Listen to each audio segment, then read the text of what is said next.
Let's do some knocking test. So 30 speed.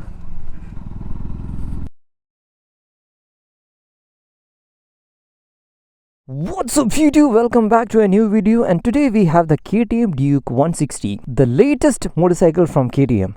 And you are actually lucky to see this video because this is the one of the very first review in the internet, because the 160 is only launched in India and we are getting it straight over here, and this will be sale in India for a few months, and KTM is not sure whether they're gonna export this motorcycle. So until then, this is an exclusivity for India. So let's look into this motorcycle. On a first look, I'll say that this does look like the previous generation 200s and the 250s and all. We have a lot of bits and pieces from the elder siblings, but KTM was trying their best to maintain a good power to weight ratio, because it's a 160cc. 160cc is not really a great motorcycle to start with unless you have to take a license over it, but otherwise it's not a performance oriented motorcycle, and KTM is actually meant for performance. So they have to maintain a great power to weight ratio, and they have tried their best reducing the weight under 150 kg. So this motorcycle, but instead doesn't look any smaller, because the 125 was there, but 125 we get to see that it's a smaller motorcycle from a distance itself, but this doesn't look like that. From the front you can see that this used to be the generation 2 Duke 250 headlight and all, and we have a massive looking head section, the telescopic upside down forks, the really bigger disc in this segment. I mean, I'm quite sure that braking will be the best in the segment, and that's the 160cc. I don't know whether really Bajaj actually gave their 160cc to KTM to develop this motorcycle, but the power figures actually looks a little different. So we'll come back to the engine after a little time, and you can see the cat converter there. It's a little bulky unit, you can figure it out, and this portion looks so spanking orange. The tank size is a little smaller, and the seat, actually according to KTM, they have developed a bigger seat for this, 10% bigger space for the rider and the pillion. And coming on to the rear section, again you can see the swing arm and a belly exhaust. Everything looks so nice. It's in fact a bigger motorcycle with a smaller engine. So from the rear also I like it. So let's get on the motorcycle. So first impression is, when you get on the motorcycle, it is not a short motorcycle, neither a tall motorcycle, but the motorcycle feels so short. When you are sitting like this, you have the handlebars so close to the body, and look at my knee. So I think tall riders will be having a problem. Their knee will be almost over here, you imagine that, and you'll be sitting like this. So for me, for my height 5'6", I'm feeling so comfortable to sit on the motorcycle. And mirrors are typically KTM, and this is one of the important part. You have seen this with the latest generation of Dukes. So this is the navigation system, and you have a high beam and the low beam pass switch here, the caution lamp, indicator and the horn. This side we have the kill switch and the ignition. So let's turn it. It's not a color LCD, but packs in decent information. You can add a Bluetooth device to this, so there is a separate module coming in, so that costs around 5,500 rupees. If you add to this, then using the KTM app, you will be able to do a turn by turn navigation. So we have the tachometer, the odometer, the rear ABS. You can actually turn off the rear ABS if you want. So this comes with a lot of tech, man. Slipper clutch, dual channel ABS, gear position indicator, speedometer. So let's crank it. By the way, it feels so silent for a KTM, but still good. So now we are on the road. Let's go for the ride. The rider has got a good seat, in the sense we have got a good butt room over there, but when I do that, I don't have planted foot on both sides, slightly onto a taller side. Now I get it when I come on the road. So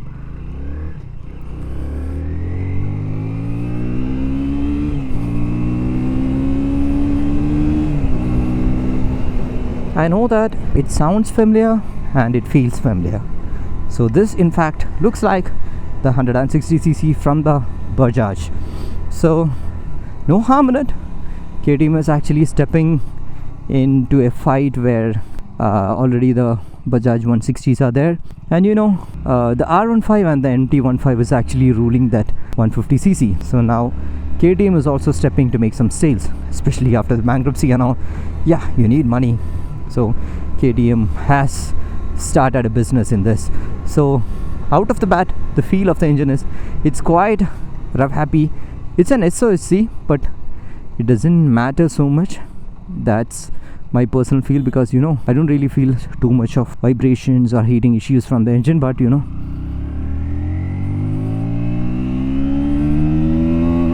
now I have a little bit of vibration beyond 9000 rpm. and it makes a lot of sound as well, but it doesn't sounds like any other KTM, because the previous KTM sound was like hardwired into my mind. I know that the 200cc KTM, it was so nice. Oh man, handling is so good. So yeah, the engine is 160 and it's a commuterish engine, but we have a great equipment. Whoa man, the way it leans into corner is exceptional.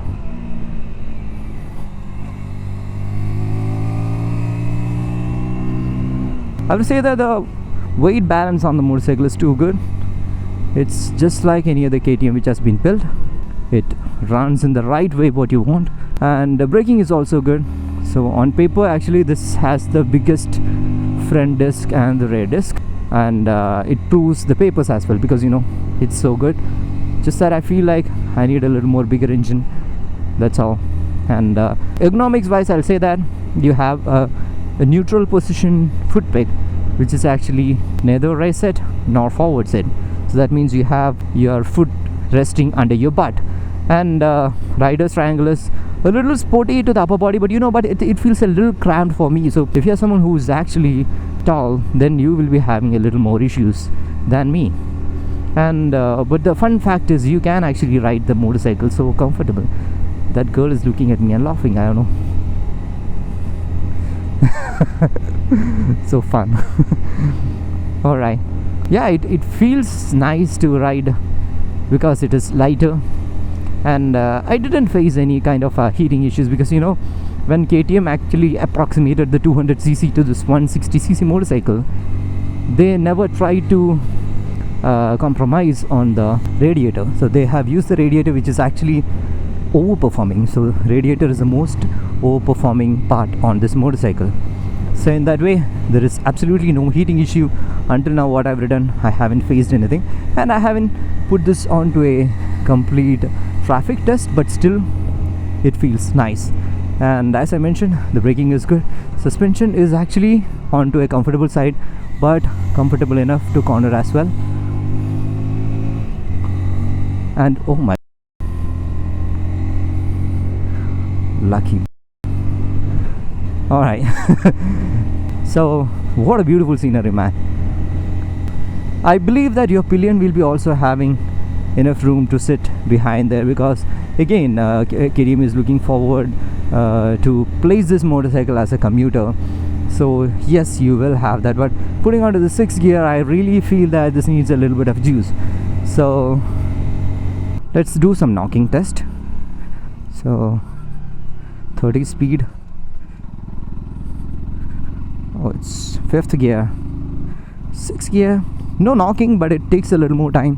So it has a compression ratio of closer to 12, and it is E20 compatible, which could be one of the main thing that you're gonna talk about in the upcoming years, whether your motorcycle is E20 compatible, E30, E80, E100. I don't know what it's going to be the future, but yeah, it's E20 compatible.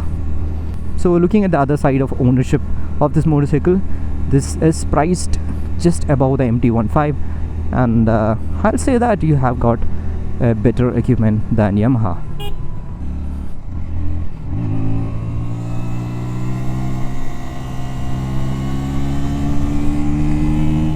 Just that I need some better tires, man. It comes with Marif tire, which is kind of okay, but I'm so close.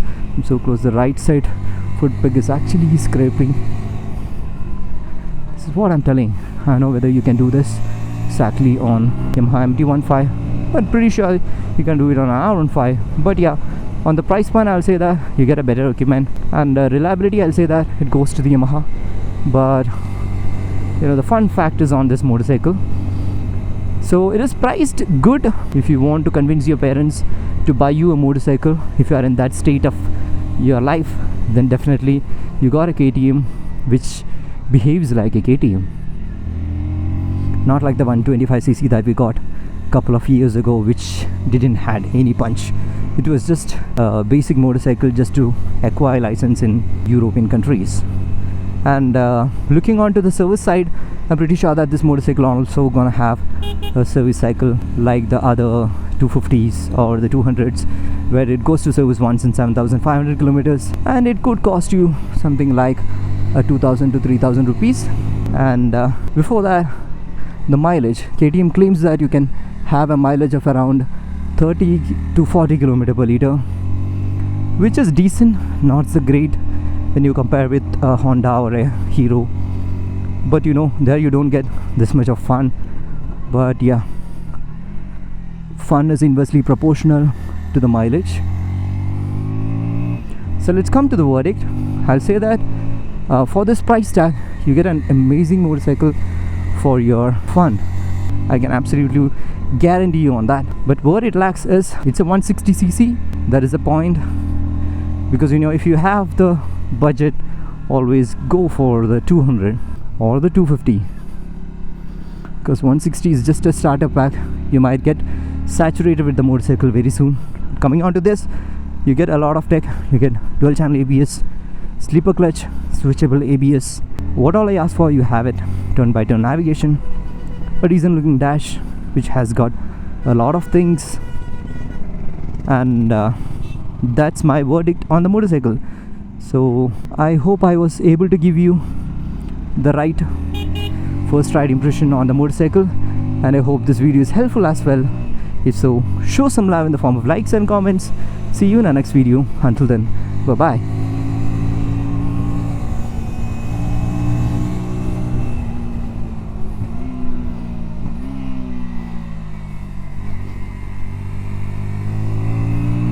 Come on, man.